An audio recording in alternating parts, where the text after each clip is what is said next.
stay in contact as well, especially if you're someone like me who started with no network. You have to start from scratch.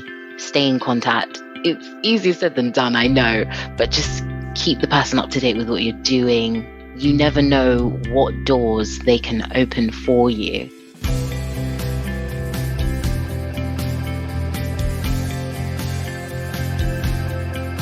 Hello everyone, and welcome to the Student Lawyer podcast series. Whether you're at school, sixth form, university, thinking about a career in law, or exploring law careers, you're in the right place.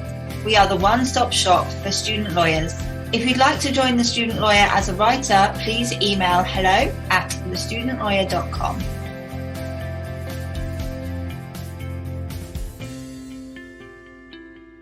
This episode is sponsored by the University of Law. The University of Law offers a range of undergraduate and postgraduate courses and master's degrees alongside an award-winning pro bono clinic, so you can build up your legal experience while studying. And their experienced career service will enable you to put your best foot forward when launching your legal career. The courses are employment focused and based on real legal practice, so you'll be better prepared for the workplace. Part-time and online study options are available so you can work and study at the same time. Click the link in the description box of the podcast to find out more about the courses on offer.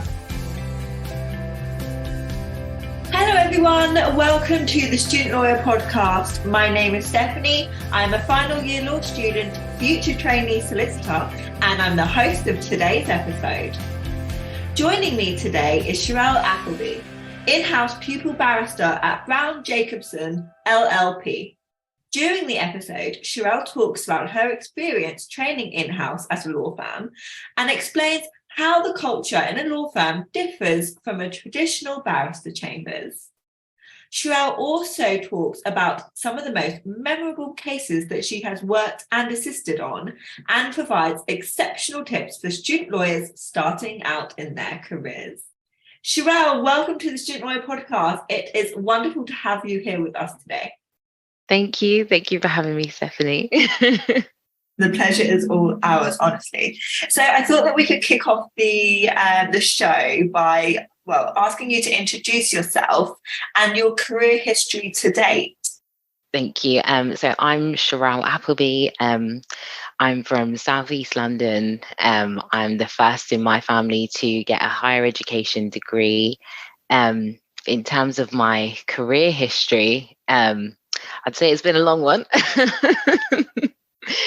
So I did obviously GCSEs, A-levels, and then I went to Brunel University for 4 years to do a law degree.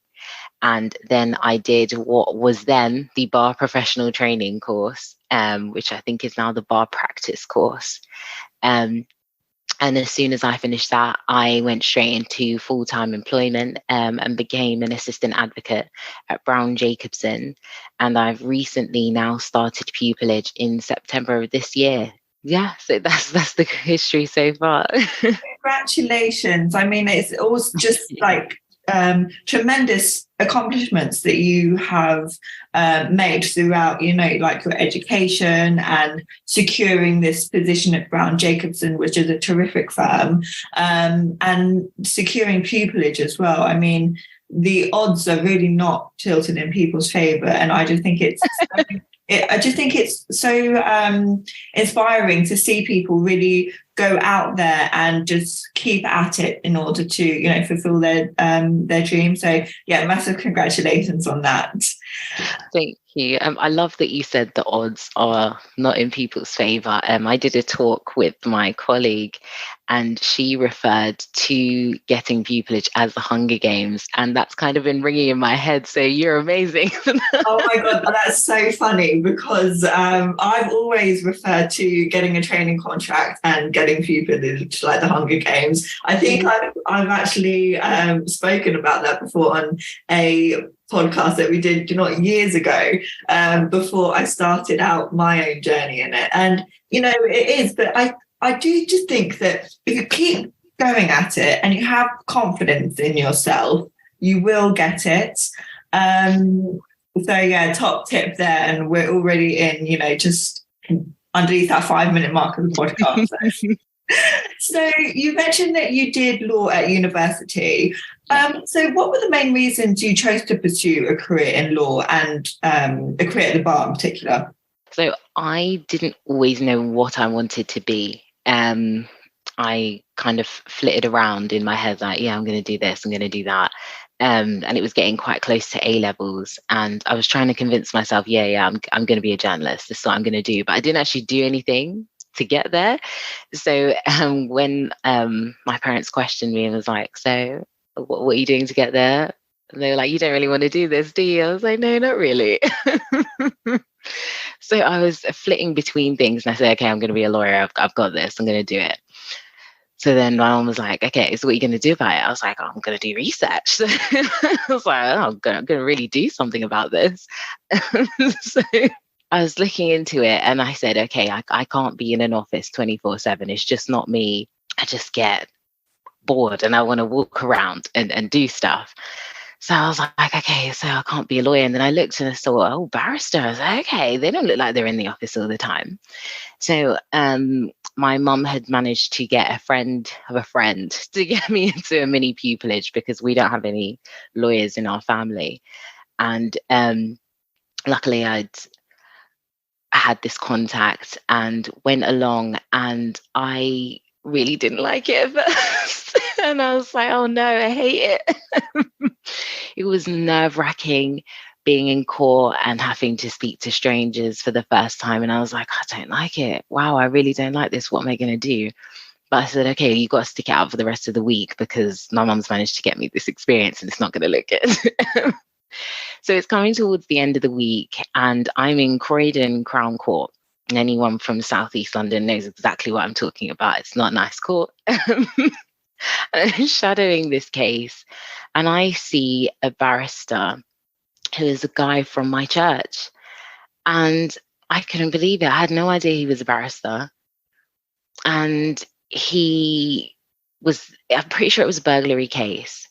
And he was just speaking, and I was just mesmerized. I was like, wow, this is amazing. And all of a sudden, I was like, yeah, I can do this. And he just happened to turn while there was an adjournment, and he said, what are you doing here? Because I should have been Croydon Crown Court, of course. And he was hoping I haven't got myself into any sort of trouble. I said, no, I'm just shadowing. And that was the turning point for me. I said, yeah, I can do this. And I wasn't sure if it was because I knew him. I wasn't sure if it was because it was a Black gentleman that looked just like me. And it just made such a difference. And I said, yeah, this is the career that I'm going to pursue. That's a really interesting story that you tell there. I think that it's about I think that law is a people business, and people that are attracted to it usually want to have, connections with people. It's all about like the client relationship and, doing justice for, ordinary people, that kind of thing. And I know that when I started working in a barrister chambers, and I was surrounded by, barristers for all different levels and walks of life and involved in different areas of the law, it was getting to know them as people that attracted me to the profession. So when you mentioned that, you saw that gentleman that you knew from church, and it triggered something in me and I thought that, that's when your spark was there. So yeah, I do think that's interesting. And I just, you just can't, what's the word? Emphasize enough the power of speaking to people in order to get, their lived experiences. But yeah, your career journey and your route into law is really interesting and a very inspiring one. Because if you didn't meet that gentleman, you could have been like maybe put off.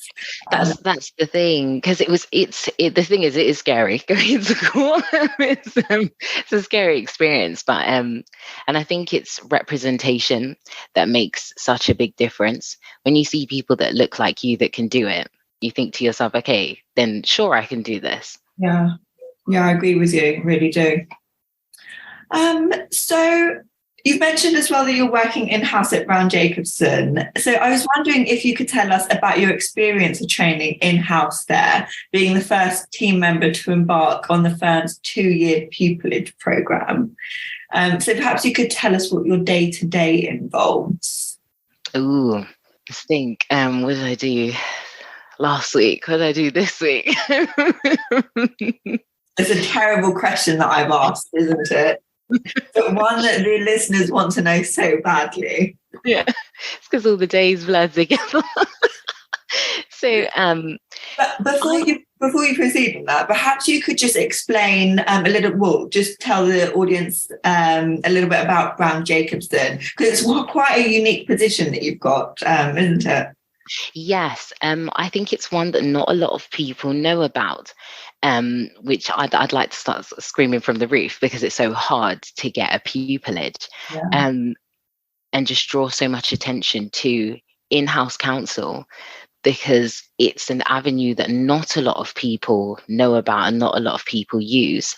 So I personally had no idea when I first applied for the assistant advocate role at Browne Jacobson that they even offered pupillage, until I was getting through to interview and they spoke about it and I said, oh my gosh, I've hit a jackpot. And it's so important that people know, because you're getting the same training. And I feel like being a barrister is a traditional role. It's a traditional and quite niche profession. And I feel like people have one perspective on it, and it's chambers, and that's it. That's all we really hear about. That's all we really talk about. So there's this avenue that not a lot of people are using. And we know there are so many applicants each year fighting for this, and so many great people that are missing out on such a great opportunity. And so I would say my experience is very similar. The only difference I would say is that I'm working a lot closer with the solicitors, and I will manage my own cases for certain clients as well. But I still get instructions from solicitors throughout the firm. And Browne Jacobson does a range of different legal areas, and we can take instructions from many different teams. So in that way, you are still working as as a barrister, and you take your instructions. We have a clerk and everything. Oh, So that's amazing. yeah, so it's very similar. Of course, the difference in how you get paid as well. So I would get a salary, whereas self-employment, I know that's dependent on the work that you do throughout the month, and obtaining that money. So that's also a pro of being in-house. In terms of my day-to-day, so I have been up and down the country in the last few months. I've shadowed quite a few inquests, because we take a lot of instructions regarding that. I've also I've also shadowed quite a few things that I've done already, because as an assistant advocate, I was already in court. But of course, being in pupillage, you have to tick off your list. Yeah. So I've also shadowed quite a few regulatory hearings that we do. We prosecute on behalf of the Teaching Regulation Agency, or teachers who have allegedly been involved in misconduct. So I've shadowed those as well. Shadowed special educational needs hearings as we represent local authorities, and disability discrimination hearings. So my day-to-day is quite varied. Say last week, I was in Birmingham County Court shadowing a small claims case, and the following day I'm in a special educational needs case. So it's very much the same as being in chambers, where your day-to-day can vary, of course, depending on whether you go to a specialist chambers I would say that Browne Jacobson is similar to a mixed set chambers, so where there are loads of different specialties. And I really enjoyed that because I couldn't pick what I wanted to do. And it was only coming to Browne Jacobson that I really decided, yes, I quite like education. And as we was discussing the people side of things and being able to make that difference.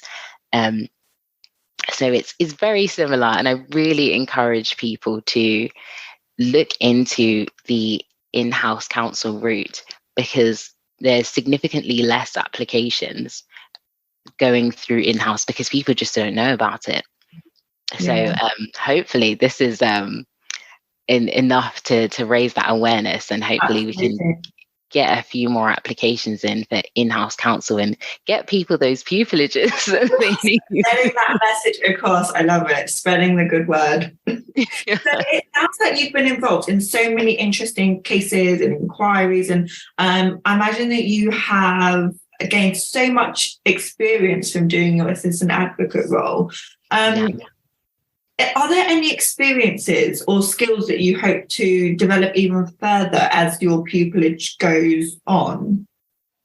So I would say that the assistant advocate role has put me in a really good place, because I have that confidence going into court, and I feel like you develop it as you go in more and more. You develop that, and as you're on your feet by yourself, I would like to increase that confidence in more complex cases, because of course as you go on, the cases just get a bit more weird and a bit more wonderful.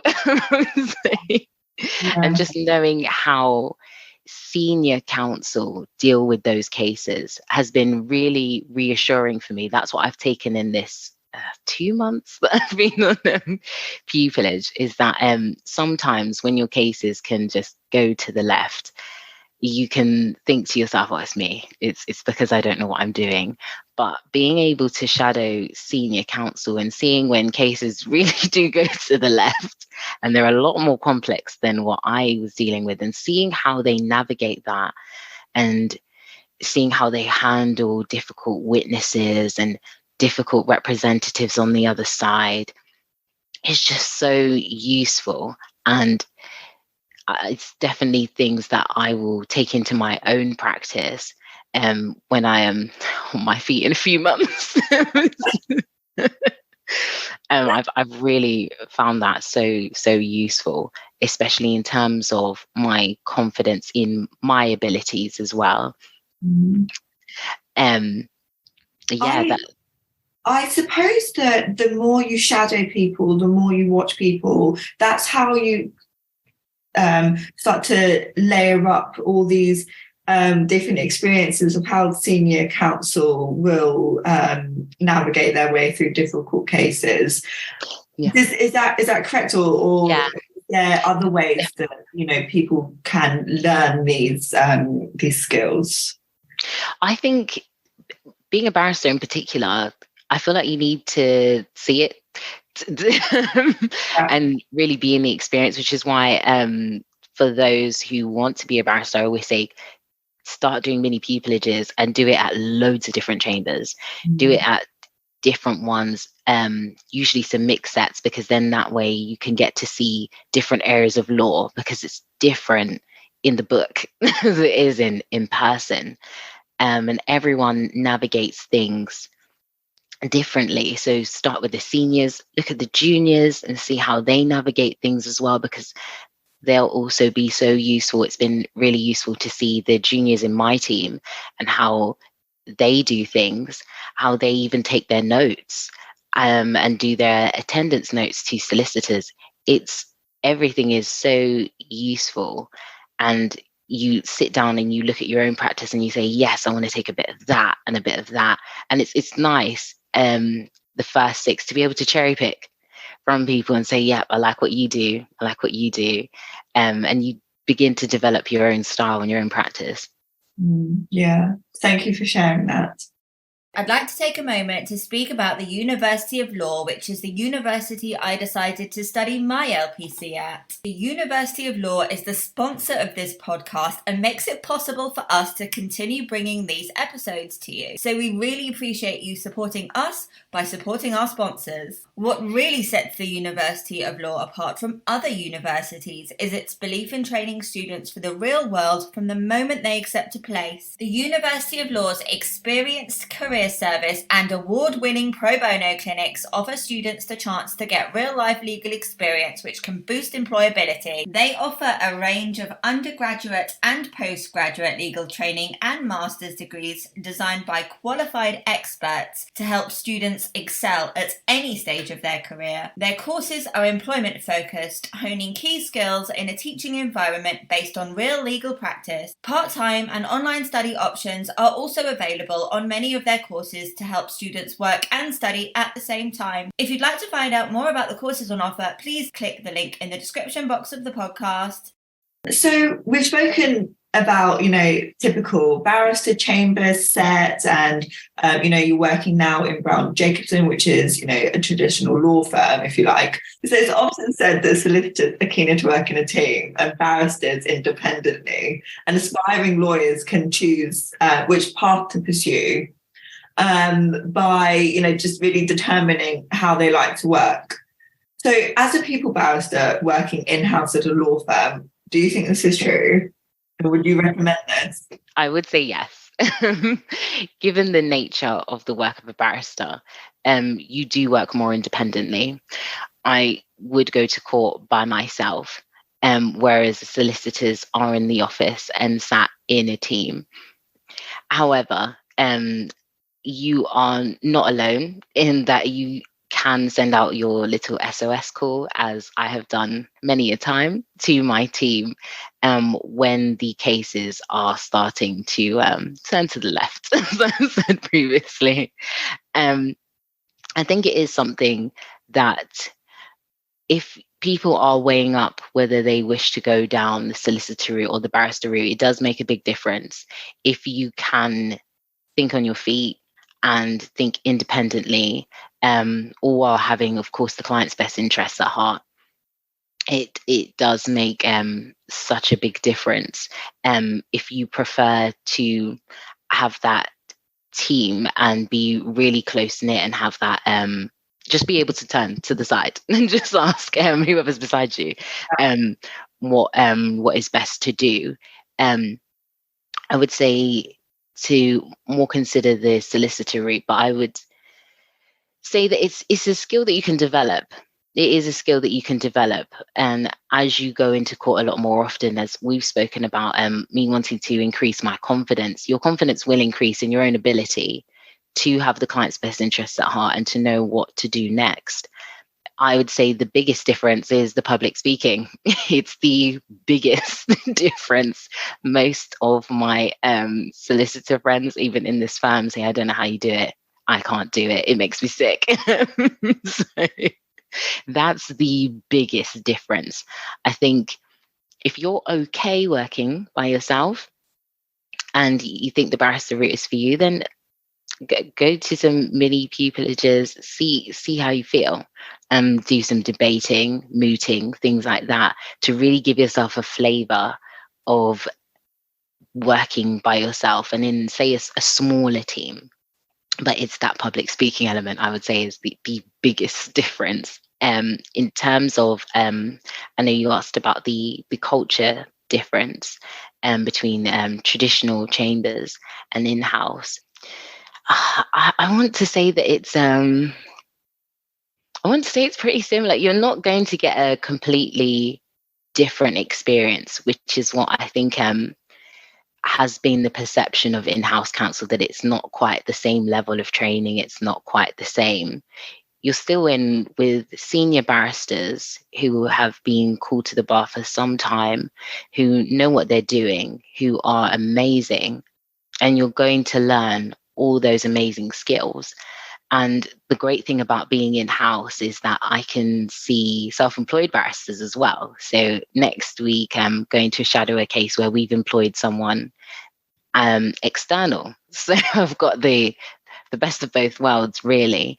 In terms of culture, I can't speak too heavily on chambers culture, as I've only seen what I have from mini pupillages, but everyone seems close knit in their own teams as well as part of chambers, as we are as part of the barristers team. It's the only difference is we have a much wider team in that we're closer knit with the solicitors who form part of our teams as well and can call us up and ask us about cases they're doing.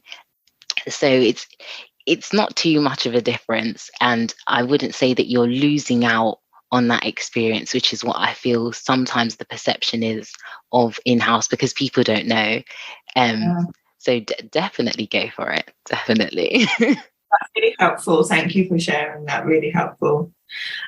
So, you've mentioned about matters that you've been involved in, already, and you've only done you've only been in pupillage for 2 months, but you've also had your assistant advocate position prior to that.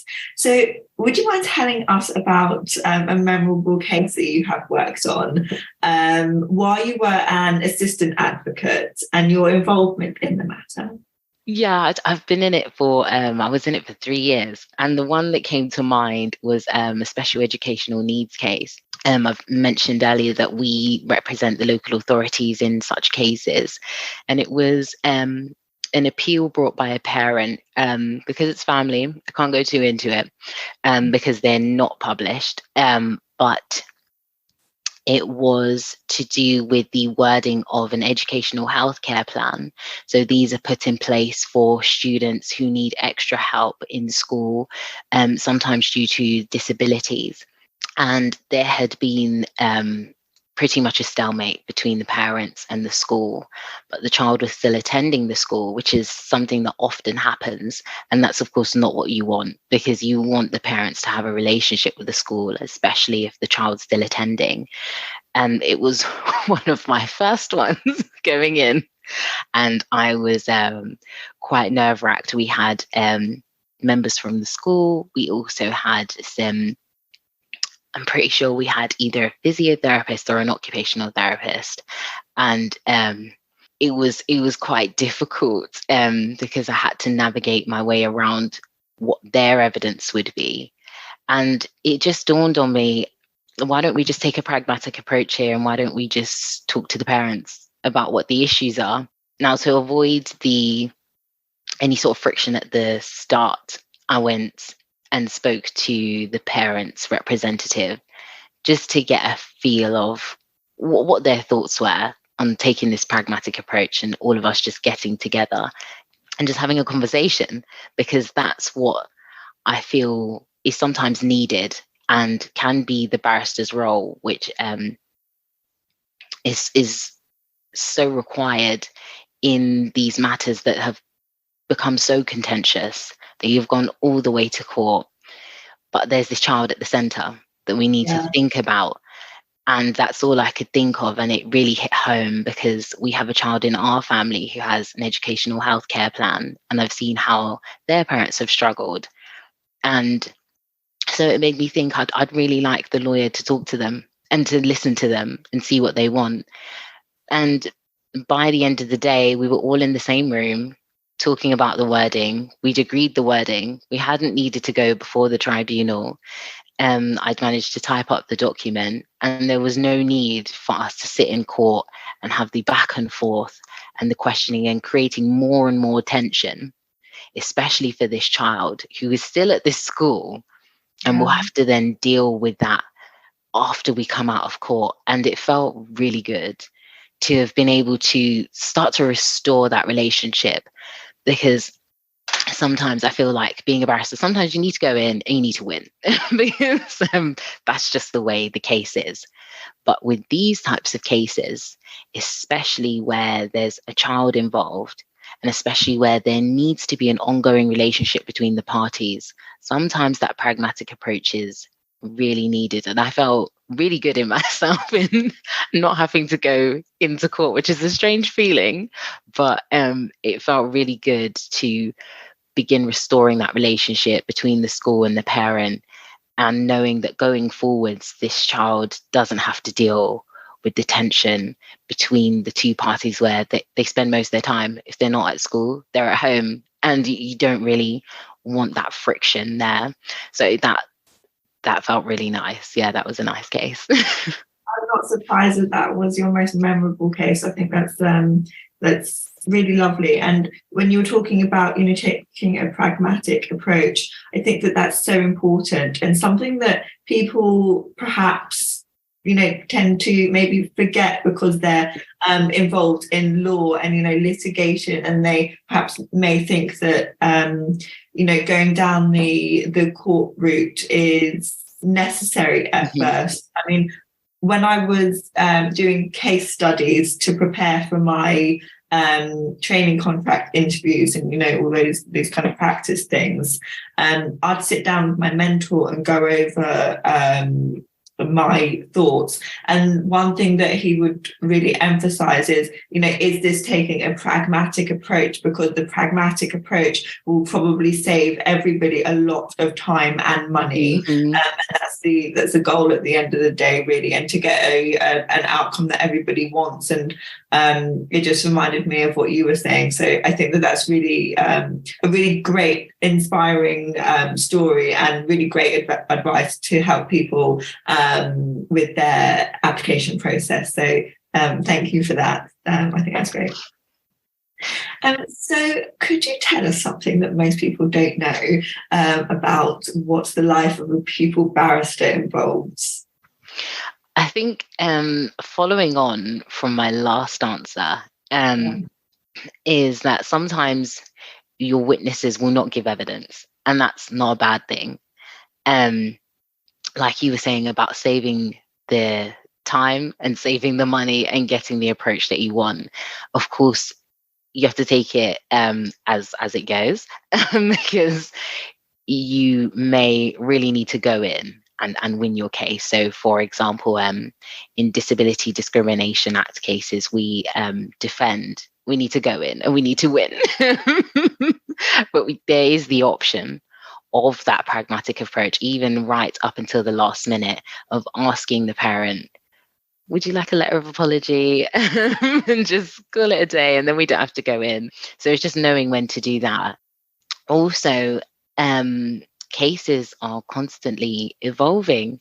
I feel like that's something that I hadn't really considered until going into the role and saying, this has not gone the way that I thought it was going to go.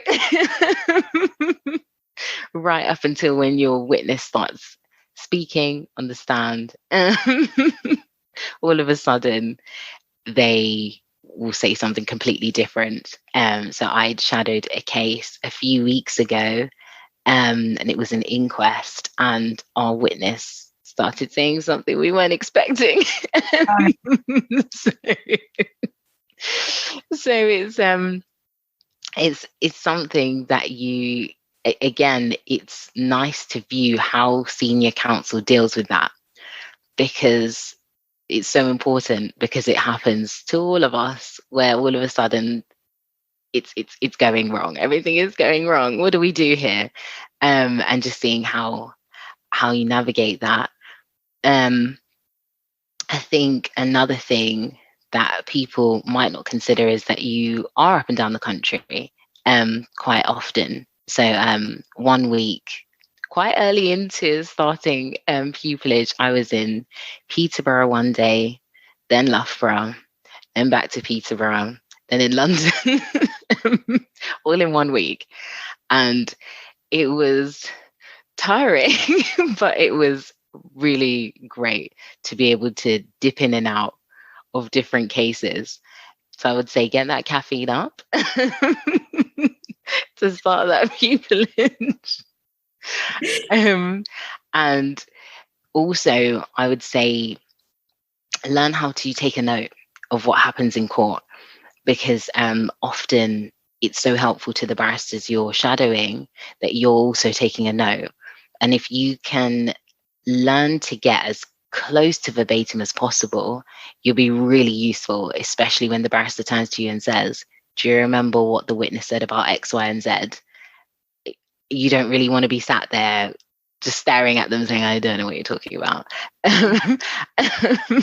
You can be of real use to that barrister, and also for your own journey, just taking a note of what you've seen, being able to remember those cases, especially you're going to be on your feet in the next 6 months. So take those notes, especially of just how the barrister manages certain things. So I've taken notes on how witnesses were handled, how certain things were dealt with, just for my own interest, so that I can look back and say, okay, these are my little top tips from this person and that person. Like I'd spoken before about cherry picking, really write down the tips and don't forget. And pupillage is about what you get out of it. So try and get as much as possible, make as many notes as possible. Yeah, it's been a great experience so far. I'm quite nervous to get back into court, actually. You know what? I'm sure it's like when you get on the stage and suddenly the lights come on, you think you may freeze, but I'm sure that once that happens, it's just kind of like this person takes over, and it's right there, and it's like it's just like becomes second nature to you. I'm hoping so. It's like you don't forget how to ride a bike. So I'm hoping that I can just get back on. You'll be fine. One question I want to ask you off the back of that, though, it's something that I've always struggled with. So I'm asking this because I can only presume that other people may struggle with it as well. How do you find it's best to take notes? I mean, when I've been sitting with, say, a lecturer at uni who's been talking to me about an essay that I'm writing, I've tried to take notes, and sometimes they're just going too fast and I can't keep up. So do you have any top tips for getting around that? I would say in that situation, I always ask the person to slow down. And I feel like it can be quite difficult to be able to say to the person, I'm just taking a note. I've done it quite often in court and said, I am taking a note, please slow down, or please just be aware that I am writing down notes of what you're saying. You don't need verbatim what they're saying. And as you start taking notes more and more, you'll begin to see which parts are the most important parts. I say that very hypocritically because I write down exactly what the person says, or as close to as possible. But that's only because I find it more useful, especially in a court setting. But sometimes you just can't do it, and that's okay. You just need that point. So that point where they are completely contradicting their witness statement, you're going to want as much of that as possible. But when they're just talking about, say, their background and things like that, you can just take a few little notes. It's something that you develop over time, just cherry picking that. But it's also just having that confidence just to say, please do slow down. I've found that I do it quite often on the phone now as well, because we take telephone attendance notes. And even when calling, making my little SOS calls and saying, what do I do here? I find it quite often I'm saying, one moment, I'm just writing what you're saying. And it does trigger the person to slow down because you've said to them, I'm taking a note. So definitely try that out. But it does get easier over time. Good to know. Thank you for sharing that. So we're drawing close to the end of the interview now. So I have one final question to ask, and that is, what are your top tips for aspiring barristers going through the application process? I would say resilience is key, and learn from the closed doors and the rejections, because they're going to come, and it's not a nice experience, but don't beat yourself up about it, which is easier said than done, I know. But if it's something that you really want, you can do it. You really can do it.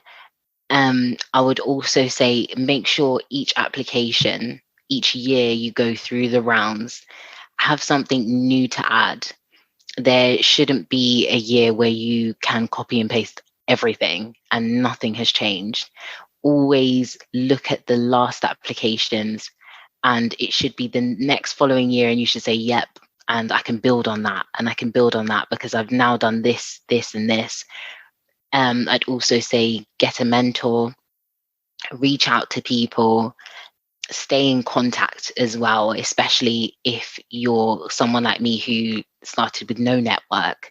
You have to start from scratch. Stay in contact. It's easier said than done, I know, but just keep the person up to date with what you're doing. You never know what doors they can open for you. I had got myself a mentor just before the pupillage interviews came out, and they happened to know a pupil who was starting at a chambers I was going to interview at. And I was like, this is amazing. I can sit down and I can speak to this person. So get those mentors, create that network of people. If you don't have it, message people on LinkedIn, be that person, it's fine. I love that person. That person, gets started. It's the perfect way to increase and grow your network. Exactly. And most people, they're going to answer eventually. That's it. Because sometimes these messages sit in the inbox for a little bit, but they do get answered. Exactly. It's so useful. Go to all the talks that give the pupillage top tips. Go to those, take notes, then go back to the notes. Actually go back to them, because many a year I've taken notes and then just completely forgotten. So go back to the notes, pay attention, go to the interview talks as well. Just because you're not quite there yet doesn't mean that you shouldn't be taking notes on how to excel in those interviews. I'd say preparation is key with the pupillage application process, especially if you're working full time.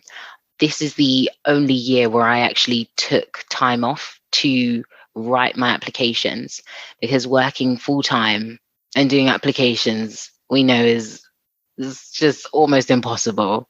Yeah. You're not going to get in the amount of time and put in the amount of effort that you want because you're tired, and that's okay.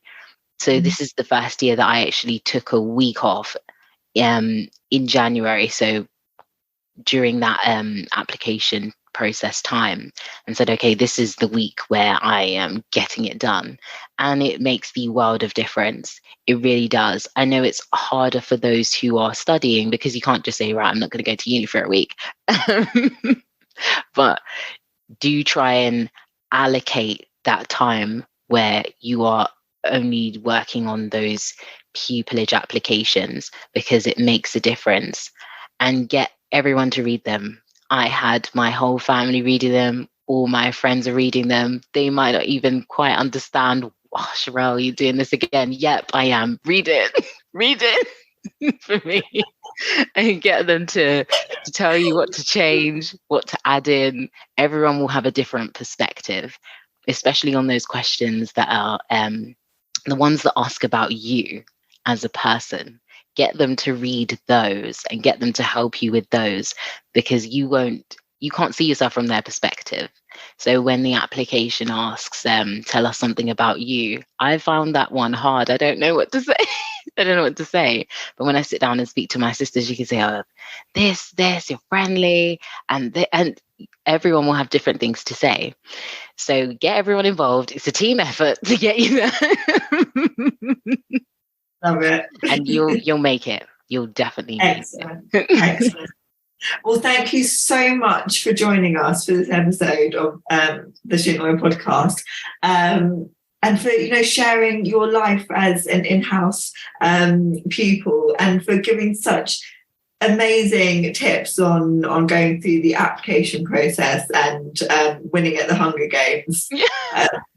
It's been so much fun talking to you and learning about your experiences.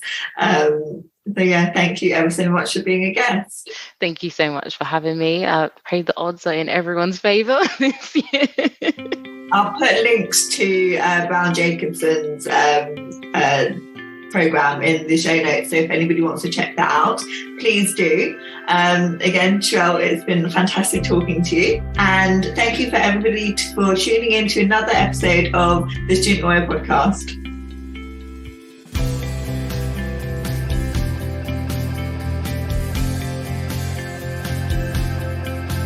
To hear more of the Student Lawyers Podcast, hit the subscribe button and leave us a star rating and review.